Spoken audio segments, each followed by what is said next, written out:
Financial markets పై పట్టు సాధించాలనుకునే వాళ్ళు Revanth conduct చేసే వెబినార్ కోసం ఈ నెంబర్ కి కాల్ చేయండి. నమస్తే మాధవిరెడ్డి గారు. నమస్తే అండి.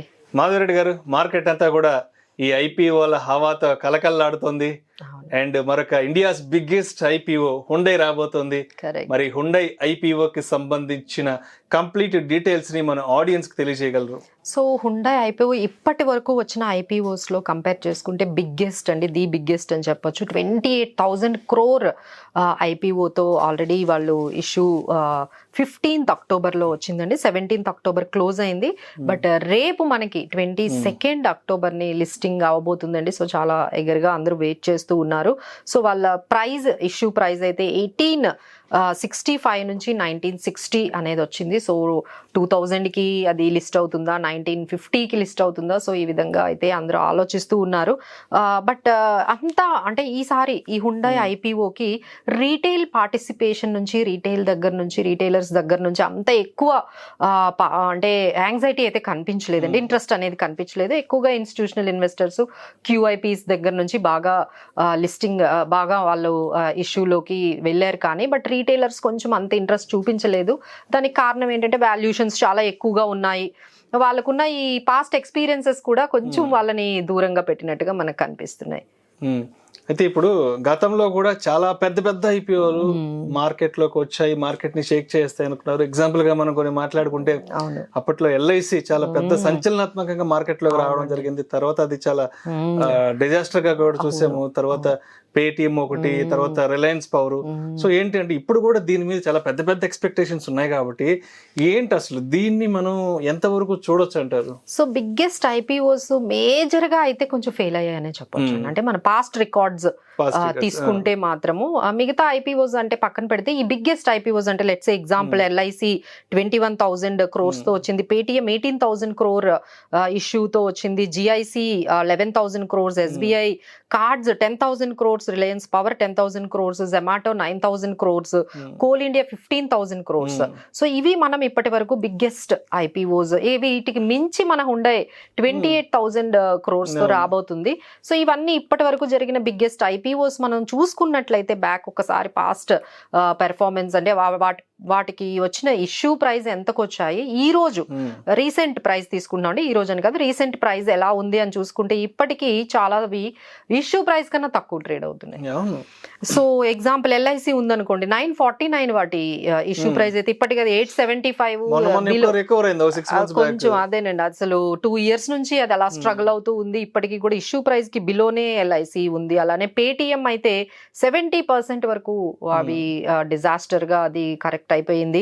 2150కి వస్తే ఇప్పుడు 1560 ఆ రేంజ్ లో అది అలా ఉంది. అలానే మనకి జిఐసి కూడా 912కి వస్తే 870.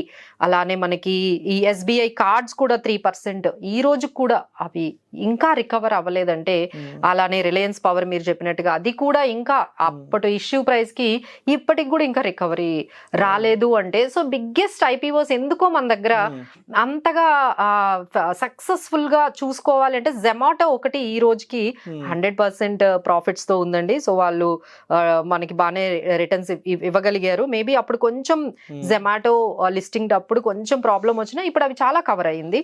అలానే కోల్ ఇండియా కూడా సక్సెస్ఫుల్ గా 100% గెయిన్స్ తో ఉంది. బట్ సక్సెస్ఫుల్ రేట్ అయితే ఓన్లీ చాలా తక్కువ కనిపిస్తుంది. బట్ ఫెయిల్యూర్స్ మనకి ఎక్కువగా ఉన్నాయి. బట్ మా ఉద్దేశం ఏంటంటే ఎప్పుడైనా ఇంత బిగ్గెస్ట్ ఐపీఓస్ వచ్చినప్పుడు అంత హడావుడి లేకుండా, ఎందుకంటే బిగ్గెస్ట్ ఐపీఓ అంటేనే అవైలబిలిటీ ఆఫ్ షేర్స్ చాలా ఉంటాయి మార్కెట్ లో. సో మీకు సెకండరీ మార్కెట్ లో మీరు కొంచెం ఆ వాల్యుయేషన్స్ ని వాటన్నిటిని డిమాండ్ అండ్ సప్లై అండి ఎట్లా అన్ని చూసుకొని కొనుక్కోవడానికి అయితే మీకు అవకాశం ఉంటుందండి. అంత హరీగా మీరు ఐపీఓలోనే బై చేయాల్సిన అవసరం ఏమీ ఉండదు. చాలా అవైలబిలిటీ ఆఫ్ షేర్స్ ఉంటాయి.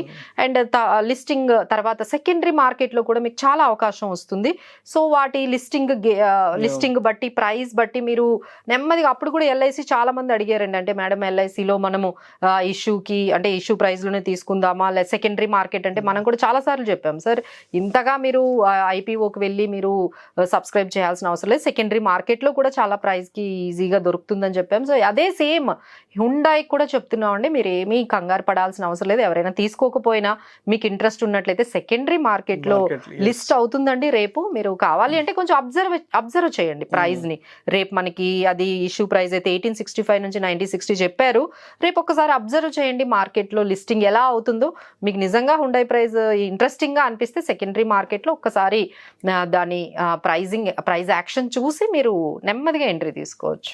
సో మాధవి రెడ్డి గారు, హ్యుండాయ్ ఒక్కటే కాకుండా ఇంకా మార్కెట్లోకి వస్తున్న కొత్త ఐపీఓస్ ఉన్నాయి? డెఫినెట్లీ అండి. సో నెక్స్ట్ మనం 2-3 డేస్ లో మనము ఐపీఓస్ చూసుకున్నట్లయితే Deepak builders engineers India limited వాళ్ళు October 21 ఇష్యూ ఓపెన్ అయ్యి October 23 వరకు మనకి ఉంటుందండి. లిస్టింగ్ ఏమో 28 అవ్వబోతుంది. సో వాళ్ళ ప్రైస్ 192 నుంచి మనకి 203 రూపీస్ వరకు ఉందండి. సో మినిమం లాట్ సైజ్ అయితే 73. దిస్ ఈజ్ అన్నిటికన్నా ఇంట్రెస్టింగ్ గా అయితే అందరూ కూడా వారి ఇంజనీర్స్ లిమిటెడ్ ఐపీఓ మీద చాలా ఇంట్రెస్ట్ చూపిస్తున్నారండి. అది October 21 ఇష్యూ ఓపెన్ అవుతుంది. October 23 అది క్లోజ్ అవుతుంది. 28 లిస్టింగ్ ఉందండి.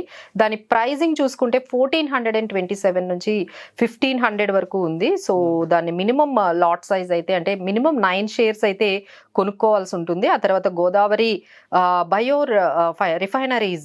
రిఫైనరీస్ అనే కంపెనీ ఉంది, లిమిటెడ్ కంపెనీ. సో దాన్ని కూడా October 23 ఓపెన్ అవుతుందండి. ఈ గోదావరి బయో రిఫైనరీస్ అనే ఐపీఓ October 25 క్లోజ్ అవుతుంది. సో 30th లిస్టింగ్ ఉంది. సో ప్రైస్ చూసుకున్నట్లయితే మీకు 334 నుంచి 352 మధ్యలో మీకు ఇష్యూకి అయితే ఓపెన్ అయింది. Minimum lot size 42. So these are all the next 3-4 days లో మీకు వస్తున్న ఇంపార్టెంట్ ఐపీఓస్ అండి. Right. Thank you so much Madhavi Reddy గారు. Thank you.